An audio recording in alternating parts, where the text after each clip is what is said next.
atau pepaya. Kalau misalkan transportasinya susah, artinya dia hanya menjual di satu daerah itu kan. Satu daerah itu apakah iya semua bahan yang semua produk yang dia panen itu bisa langsung terjual? Kan enggak. Jadi misalkan mereka panen dengan produk yang begitu melimpah, kemudian keinginan masyarakat atau permintaan masyarakat sedikit, harga itu akan semakin murah kan. Dan transportasi tadi bisa dijual ke daerah luar. Misalkan dari Lampung dijual ke Jawa gitu kan, dari Lampung dijual ke Palembang, itu kan artinya distribusinya luas ya. Sehingga produk-produk tadi akan banyak butuhkan atau diminati oleh yang diperoleh petani pun tidak jatuh, tidak rendah gitu. Karena dia mudah untuk mengakses di berbagai daerah untuk menjual produk hasil panennya. Jelas ya sampai sini ya? Jelas? Jelas, oke. Kita lanjut. Itu untuk akses fisik, sama ini juga pembangunan infrastruktur, konektivitas didedikasikan untuk mempermudah mobilitas masyarakat bekerja dan berusaha. Selain itu juga demi meratanya distribusi barang atau jasa termasuk pangan tadi, meningkatnya produktivitas masyarakat dan daya saing di pasar internasional. Tadi kita punya sarana transportasi darat, kereta api, jalan jembatan sudah banyak dibangun, jalan tol juga sudah dibangun, sehingga kita tidak butuh waktu lama untuk mencapai satu daerah tertentu. Kemudian bandar udara juga banyak dibangun, kemudian pelabuhan juga kalau kalian lihat sekarang pelabuhan Merak juga sudah ada yang awalnya itu dari Merak ke Bakau itu bisa sampai 3-4 jam, sekarang hanya 1 jam sudah bisa diakses gitu. Nah, itu merupakan kemudahan-kemudahan yang digunakan untuk mengakses atau mendistribusikan pangan sehingga aksesnya dapat dirasakan atau distribusinya dapat luas gitu ya. Oke, selanjutnya akses ekonomi. Akses ekonomi dipengaruhi oleh kemampuan daya beli dan juga harga pangan. Gimana sih bisa kemampuan daya beli mempengaruhi akses ekonomi? Nah, keterjangkauan pangan antara lain ditentukan oleh daya beli. Besarnya masyarakat yang punya daya beli rendah dapat diukur oleh besarnya angka kemiskinan. Ya sudah pastilah ya, belinya rendah artinya masih penduduk daerah itu yang berada di angka kemiskinan atau mereka masih digolongkan masyarakat miskin gitu kan. Karena daya belinya rendah. Ya otomatis lah. Zaman sekarang kan belinya nggak cuma menggunakan barter kan, tapi menggunakan mata uang kan. Kalau misalkan mereka miskin nggak punya uang, artinya daya beli mereka pun rendah. Makanya angka kemiskinan itu dapat dilihat dari tingginya daya beli yang ada di masyarakat tersebut. Ya, bisa kalian lihat lah ya, daerah perkotaan misalkan, kalian masuk mall itu perputaran uang sangat besar ya. Atau di pasar-pasar di pasar-pasar lah. Perputaran uang itu sangat sangat besar, tapi coba kalian bergeser sedikit ke daerah pelosok misalkan. Apakah iya di situ banyak orang yang melakukan transaksi jual beli misalkan? Enggak kan? Sehingga cash flow-nya atau perputaran uangnya itu sangat kecil di daerah yang angka kemiskinannya itu sangat tinggi, berbeda dengan yang masyarakat dengan daya beli yang sangat tinggi. Otomatis mereka punya banyak uang kan untuk melakukan proses jual beli gitu. Nah, kemudian harga pangan. Impor pangan dapat mengganggu kesinambungan produsen pangan lokal. Dan juga perdagangan dan konsumsi pangan dapat menuntut peran pemerintah agar produsen dan konsumen domestik dapat dilindungi. Nah, itulah ya dibutuhkan peran pemerintah juga untuk melindungi konsumen domestik dan juga produsen-produsennya. Nah, bagaimana sih sekarang kondisi di Indonesia? Nah, kalau kita lihat penduduk miskin memiliki proporsi pengeluaran makanan mencapai 62,6% pada tingkat nasional. Secara nominal, pengeluaran rumah tangga ini 3 kali lebih sedikit untuk makanan daripada rata-rata rumah tangga di Indonesia. Pengeluaran pangan rumah tangga pada tahun 2016 menunjukkan bahwa 62% rumah tangga di Indonesia mampu untuk membeli makanan bergizi termurah dari komoditas lokal yang tersedia. dan 38%-nya tidak mampu. Artinya kita punya 38% masyarakatnya miskin yang tidak mampu membeli makanan bergizi. Sedangkan 62%-nya merupakan masyarakat yang menunjukkan bahwa mereka mampu untuk membeli makanan bergizi gitu ya. Sementara makanan bergizi tersedia secara lokal di tingkat nasional, rumah tangga yang paling rentan secara ekonomi diwakili oleh, nah ini daerah-daerah rentan untuk perekonomiannya seperti NTT, populasi penduduknya tidak mampu untuk memenuhi kebutuhan. Nah, untuk daerah Banten termasuk daerah yang kalau kalian lihat ya bisa dikatakan nggak miskin sih, maksudnya sedikit lah yang tidak mampu gitu kan. Tapi kita lihat di daerah NTT dan Maluku itu sekitar 38%. Itu seluruh Indonesia, tapi yang paling banyak di tingkat nasional itu rumah tangga yang rentan, maksudnya yang tidak mampu itu daerah NTT dan Maluku. Nah, tadi sudah kita bahas untuk akses ekonomi, akses fisik, dan sekarang masuk ke akses sosial. Nah, akses sosial itu apa sih? Akses sosial itu definisinya merupakan kemampuan rumah tangga dalam memperoleh pangan yang oleh tingkat pendidikan penduduk, bantuan sosial, budaya, kebiasaan makan, konflik sosial, dan keamanan lainnya. Indikatornya apa? Indikatornya adalah tingkat pendidikan. Sudah pasti ya, pada saat kita punya di daerah itu masyarakatnya memiliki tingkat pendidikan yang tinggi, artinya masyarakat itu dapat dikatakan bahwa bukan tergolong masyarakat miskin, karena mereka mempunyai penghasilan gitu ya. Nah, seperti itu. Jadi tingkat pendidikan tuh memang masih menjadi indikator miskin atau tidaknya masyarakat yang ada di suatu daerah tersebut. Tinggi rendahnya tingkat pendidikan yang ada di masyarakat itu mempengaruhi mempengaruhi apa ya? Nggak dibilang status sosial juga sih. Cuma memang untuk ketersediaan untuk dapat memenuhi kebutuhan pangan yang punya nilai gizi yang tinggi gitu ya. Nah, itu dipengaruhi oleh tingkat pendidikannya. Nah, sebagai contoh, sebagian besar tingkat pendidikan kepala keluarga petani adalah rendah. Misalkan didominasi hanya lulusan SD atau tidak tamat sekolah dasar gitu ya. Sehingga akses pangan rumah tangganya relatif rendah. Nah, ini masih menjadi indikator. Jadi misalkan suatu rumah tangga atau suatu masyarakat yang penduduknya banyak yang tidak sekolah atau tidak lulus SD atau hanya lulus SD, itu biasanya mereka punya tingkat perekonomian yang rendah. Walaupun memang nggak semuanya ya, banyak orang yang nggak sekolah justru punya wirausaha atau punya perusahaan sehingga mereka bisa menjadi kaya. Cuma secara keseluruhan bahwa tingkat itu sangat mempengaruhi tinggi rendahnya perekonomian masyarakat gitu kan. Kemudian lagi di Indonesia pola pengajaran dalam keluarga adalah istri yang dominan, sehingga pendidikan formal ibu atau istri juga berpengaruh terhadap akses pangan rumah tangga. Ya, karena istri yang mengelola semuanya atau ibu yang mengelola semuanya ya. Jadi pengambilan keputusannya tetap ada di istri yang makan apa, bisa memenuhi gizi keluarga atau tidak. Lagi-lagi tergantung dari perekonomian keluarga yang ada di rumah tangga tersebut. Punya penghasilan tinggi kah? Cukupkah untuk membeli makanan bergizi? Cukupkah untuk memenuhi kebutuhan pangan keluarga gitu ya? Kira-kira seperti itu. Oke, sampai sini ada yang ingin ditanyakan?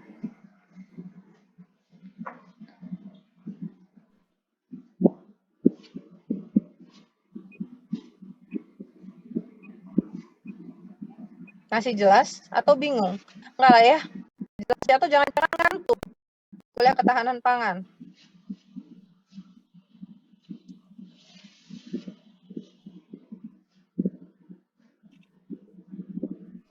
Bu ngomong, Bu. Oke. Malam saya. Saya bahasa sih dari ketahanan pangan yang ada di Indonesia ya. Itu permasalahan itu kayak suatu daerah itu misalnya kayak penghasil kopi nih, Bu. Iya. Dia bikinnya cuma kopi aja. Harusnya kan maksudnya sama yang produkan yang lainnya gitu tuh. Jadi daerah tersebut bisa ya ketahanan pangannya daerah tersebut aman gitu tuh. Kadang ada juga yang dia tuh cuma karena dia misalnya kayak dia penghasil apel aja usaha ya itu mungkin kali ya. Terus ditambah mungkin orang yang banyak tuh kayak petani-petani kita tuh kurang di kalah teknologi sama pengetahuan.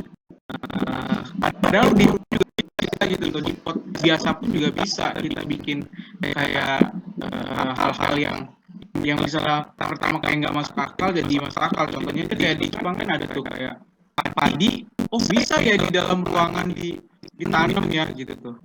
Ya, kayak gitu. Jadi kalau untuk permasalahannya sih pertama ya tadi kata ibu tadi makanan jadi tergantung dari istrinya ya maksudnya yang di rumah. Itu sih ngaruh sih Bu makanan itu sama pola pikir seorang anak ya kan pengelola saya kayak gitu Bu. Jadi kalau dilihat sih emang kalau makanan itu ngaruh untuk pola pikir anak bisa cepat berpikir atau apapun gitu.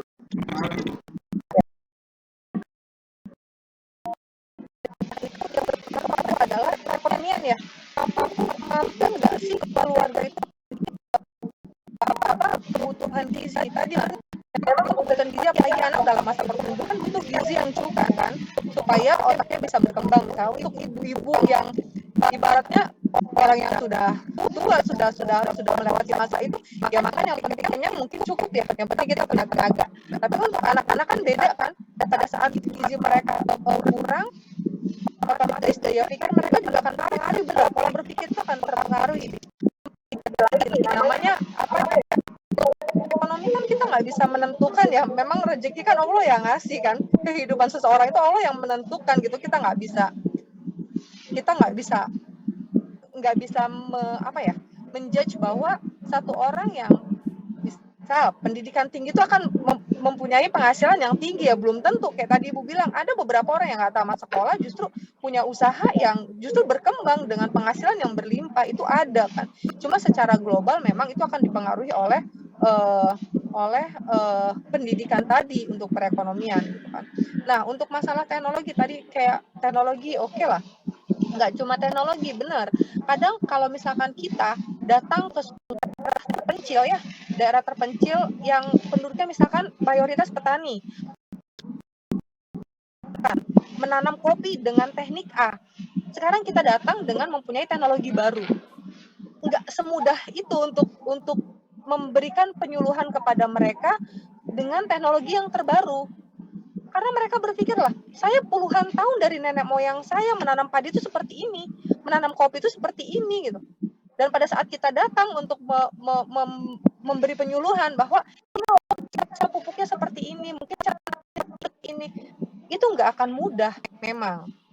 Nah, sebenarnya itu juga akan bisa menjadi faktor ya, berkembang atau tidaknya suatu daerah itu untuk hasil pertanian misalkan. Ya tadi produknya kopi. Udah selama ini yang daerah terpencil kan produk kopinya kopi bubuk konvensional, dijemur, dikeringkan, kemudian disangrai, kemudian digiling halus jadi kopi hitam.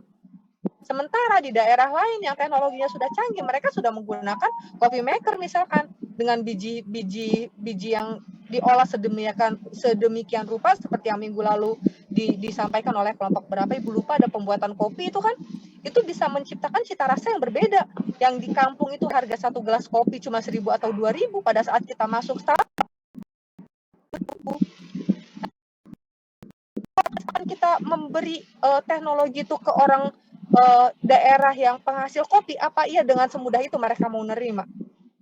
Belum tentu juga. Nah, itu sebenarnya menjadi tantangan kan untuk kita untuk meningkatkan ya permasalahan-permasalahan yang terjadi di masyarakat. Sebenarnya kalau misalkan mereka menerima dengan apa sih penyuluhan yang kita kasih, cuma nggak segampang itu memang. Mereka puluhan tahun saya petani ini turun temurun dari nenek moyang. Dilihat dari warga Indonesia sih adanya itu di masyarakat Indonesia tuh kayak nggak siap perubahan lah pokoknya gitu tuh. Ya, kira-kira seperti. Jadi mereka sudah ada di comfort zone dia nggak mau keluar dari comfort zone-nya. Segitu aja udah cukup udah gitu tuh. Nah, udah jadi gitu. udah gitu tuh. Nah, itu menjadi tantangan kita ya. Akhirnya orang yang berani inovasi bukan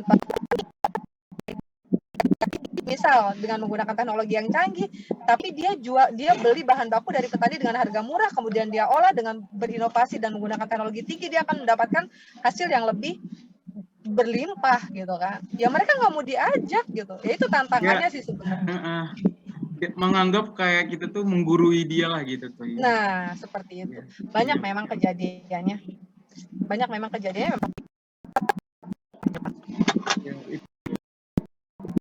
atau di Indonesia kayak gitu. Iya. Ya, akhirnya kan yang kaya ya orang-orang yang punya teknologi aja nggak perlu punya lahan. Nggak perlu punya lahan, mereka dengan inovasi dan teknologi mereka bisa memperoleh hasil lebih tinggi daripada orang yang kerja seharian penuh nasi pupuk, menjaga, kemudian panen, menjual gitu kan. Terus orang cuma tinggal nampung, kopinya diolah dengan teknologi yang lebih canggih, harganya nggak cuma 10 kali lipat gitu kan. Kira-kira seperti itu. Permasalahan akses sekarang. Pertama, ketimpangan PDR produk domestik regional bruto antar wilayah. Nah, kemudian juga ada kesenjangan ekonomi antar provinsi, kemudian geografi wilayah, kemudian besaran dan ketimpangan pendapatan rumah tangga, kemudian kenaikan harga pangan dan non-pangan, dan juga perilaku konsumsi pangan masyarakat. Ini adalah permasalahan yang ada. Nah, tadi udah kita bahas untuk kesenjangan ekonomi sudah, geografi juga kan. Kemudian ketimpangan pendapatan rumah tangga, ya bedalah pendapatan rumah tangga, walaupun bekerja sebagai, tapi belum tentu penghasilannya sama kan, karena punya kebutuhan yang berbeda. Kemudian kenaikan harga pangan juga, kemudian perilaku konsumsi masyarakatnya juga. Nah, upaya peningkatan akses pangan masyarakat. Yang pertama adalah infrastruktur di wilayah KTI adalah kawasan timur Indonesia. Itu sudah banyak ya, tol-tol dibangun sudah banyak lah, sehingga akan lebih mudah untuk menjangkau satu daerah ke daerah lainnya. Kemudian pembangunan pulau mandiri pangan, kemudian peningkatan pendapatan masyarakat. Banyak peningkatan masyarakat itu, yaitu tadi melalui penyuluhan dengan produk A itu nggak cuma diolah jadi kayak singkong, nggak cuma diolah jadi keripik singkong lain gitu kan. Kemudian singkong itu nggak cuma dibuang loh, tapi kita bisa olah sehingga bisa meningkatkan masyarakat gitu kan. Kemudian petani jagung nggak cuma ambil tongkol jagungnya, itu juga bisa dimanfaatkan, kita ambil selulosnya bisa kita jual dengan harga yang lebih tinggi loh. Itu sebenarnya untuk peningkatan pendapatan masyarakat.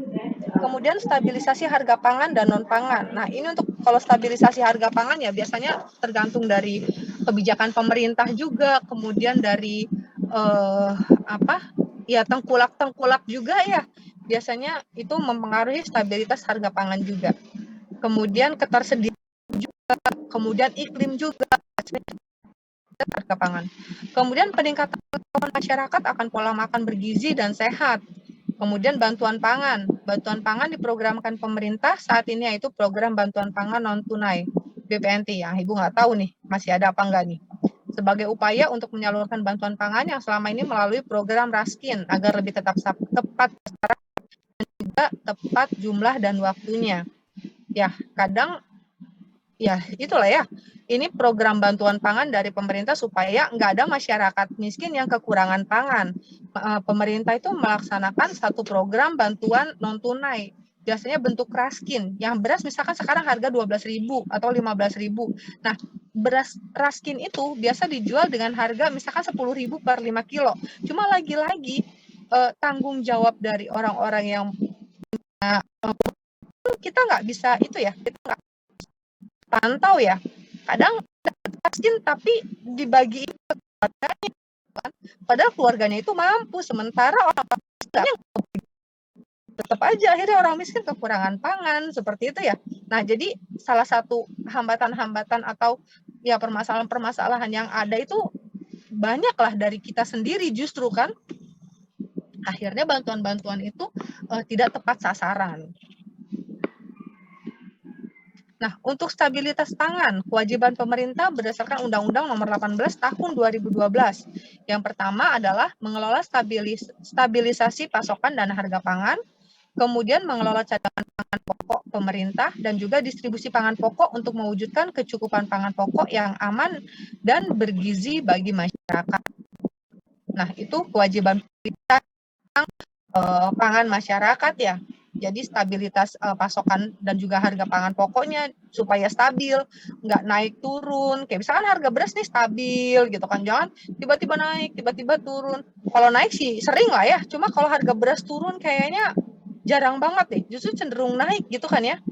Kemudian mengelola cadangan pangan pokok pemerintah. Kita misalkan kira-kira kebutuhan pangannya berapa sih pangan pokoknya, biasanya pemerintah sudah punya cadangan-cadangan. Walaupun ada akal sebenarnya cukup, tapi minta pasokan sebagai cadangan yang impor. Akhirnya mereka tumpuk, mereka timbun, kemudian dijual dengan harga yang tinggi untuk kepentingan pribadi gitu kan. Itu tidak sedikit. Kemudian ada lagi distribusi pangan pokok untuk mewujudkan kecukupan pangan yang aman dan bergizi bagi masyarakat. Nah, itu distribusi tadi meliputi akses fisik, ekonomi dan juga sosial tadi, supaya masyarakat tadi bisa menerima atau bisa memperoleh kecukupan pangan pokok yang bernilai gizi tinggi secara merata. Kemudian menurut Summitnya, stabilitas pangan meliputi ketersediaan, akses, dan juga pemanfaatan. Ketersediaannya harus stabil. Kemudian aksesnya juga harus stabil, pemanfaatannya juga stabil. Nah, stabilitas pangan, nah itu meliputi ketersediaan, akses, dan pemanfaatannya. Itu untuk stabilitas pangan. Nah, stabilitas ketersediaan pangan dapat dilihat dari tersedianya jumlah bahan pangan yang cukup untuk memenuhi pemerintah dan permintaan dan kebutuhan masyarakat, serta cukup untuk memenuhi asupan gizi yang dibutuhkan. Ketersediaan pangan, produksi bahan pangan, kemudian luas lahan juga itu akan luas lahan dan produktivitas lahan itu akan mempengaruhi produksi bahan pangan dan juga akan berpengaruh pada ketersediaan pangan yang tersedia. Jadi luas lahannya cukup, jangan semua lahan digunakan untuk bangunan-bangunan tinggi ya, bangunan-bangunan tinggi tapi tidak menyediakan lahan untuk pertanian misalkan. Terus itu produktivitas lahannya dibiarkan tidak produktif, dibiarin aja kosong, padahal lahan itu bisa kita manfaatkan untuk memenuhi kebutuhan pangan, bisa ditanam tanaman yang menghasilkan seperti singkong misalkan, itu kan untuk produktivitas lahan ya. Nah, jika luas lahan itu sudah termanfaatkan secara baik dan juga lahan sudah memiliki produktivitas yang baik, maka produksi bahan pangan yang dihasilkan pun akan cukup sehingga dapat memenuhi ketersediaan pangan bagi masyarakat. Nah, distribusi harus wilayah, sudah pasti ya, masyarakat. Kemudian juga perlu didukung oleh infrastruktur yang baik secara langsung maupun tidak langsung. Tadi sudah kita bahas bahwa infrastruktur sekarang sudah mulai dibangun. Banyak lapangan penerbangan, bandara dibangun, kemudian tol dibangun, kemudian pelabuhan-pelabuhan dibangun. Itu salah satu infrastruktur yang dibangun supaya dapat menjangkau seluruh wilayah yang ada di Indonesia. Kemudian harga pangan yang fluktuatif. Bisa jadi menjelang hari besar agama, sudah pasti ya. Biasanya kalau udah mau menjelang hari raya itu harganya udah nggak karuan misalkan. Kemudian dapat dipengaruhi oleh kebijakan impor tadi, lagi-lagi ada oknum-oknum tertentu yang menginginkan produk pangannya impor. Itu bisa mempengaruhi harga yang jadi tidak stabil gitu kan. Kemudian juga dipengaruhi oleh yang rendah terhadap perubahan musim. biasanya juga akan berpengaruh ya pada saat musim hujan misalkan akan berpengaruh terhadap hasil pangan seperti seperti tomat, cabai, biasanya akan berpengaruh seperti itu. Kemudian contoh bahan pangan yang sering menyumbang komponen inflasi bergejolak seperti beras, cabai, daging ayam, telur, minyak goreng, dan bawang merah. Itu bahan pangan yang sering harganya fluktuatif juga.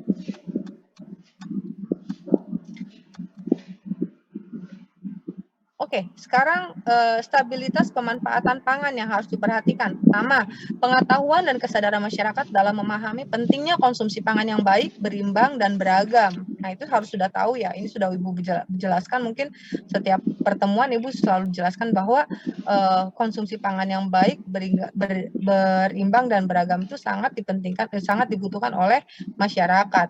Nah, menurut Undang-Undang Nomor 18 Tahun 2012, pemerintah dan pemerintah daerah berkewajiban meningkatkan pemenuhan kualitas dan kuantitas konsumsi masyarakat melalui pertama, penetapan target pencapaian angka konsumsi pangan. Kedua, penyediaan pangan yang beragam, bergizi seimbang, dan juga aman. Dan yang ketiga, pengembangan pengetahuan dan kemampuan masyarakat dalam pola konsumsi pangan yang beragam, bergizi seimbang, bermutu, dan juga aman.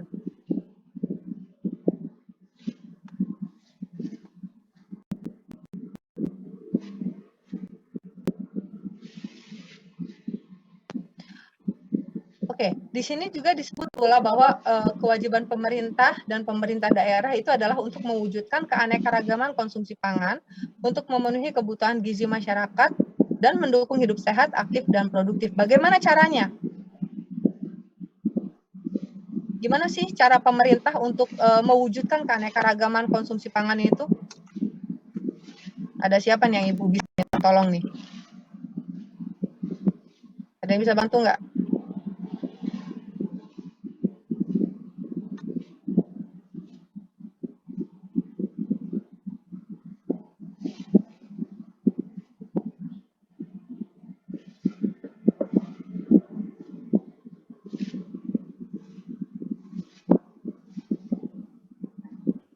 Ada yang bisa bantu nggak? Bantu. Oke, silakan. Syahira ya? Iya, Bu, hadir. Oke, Syahira bisa bantu. Gimana cara mewujudkan keanekaragaman konsumsi pangan? Iya, yang ada di slide ini ya untuk mengarahkan masyarakat, untuk meningkatkan kesadaran masyarakat dan membudayakan pola konsumsi yang beragam serta sesuai dengan potensi dan kearifan lokal. Terus habis itu ada memberi pengetahuan kepada masyarakat tentang teknologi pengolahan bahan pangan yang bermutu baik dan aman untuk dikonsumsi dengan memperhatikan higienitas dan praktek atau proses pengolahan yang baik dan benar. Oke, cowok sekarang mau tunjuk nih. Ada siapa?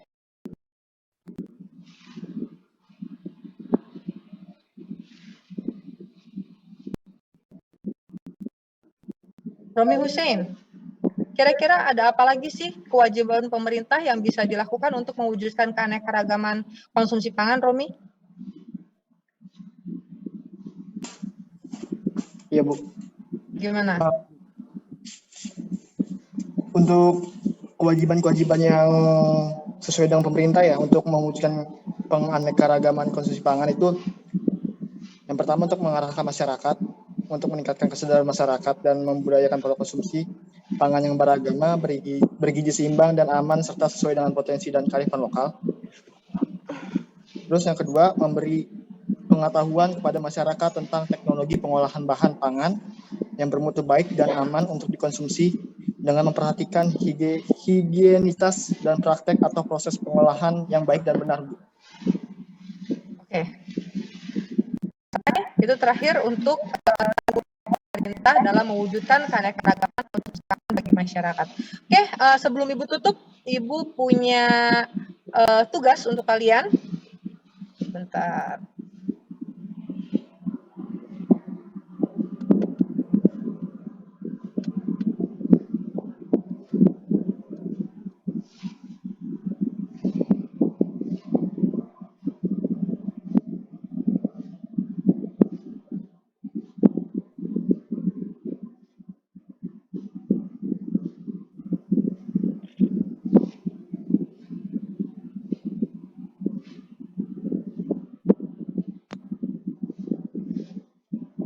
Ini tugasnya.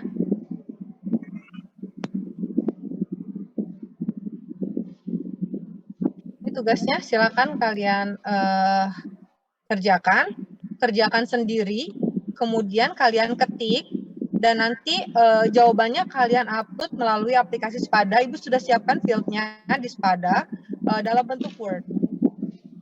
Oke, silakan dikerjakan.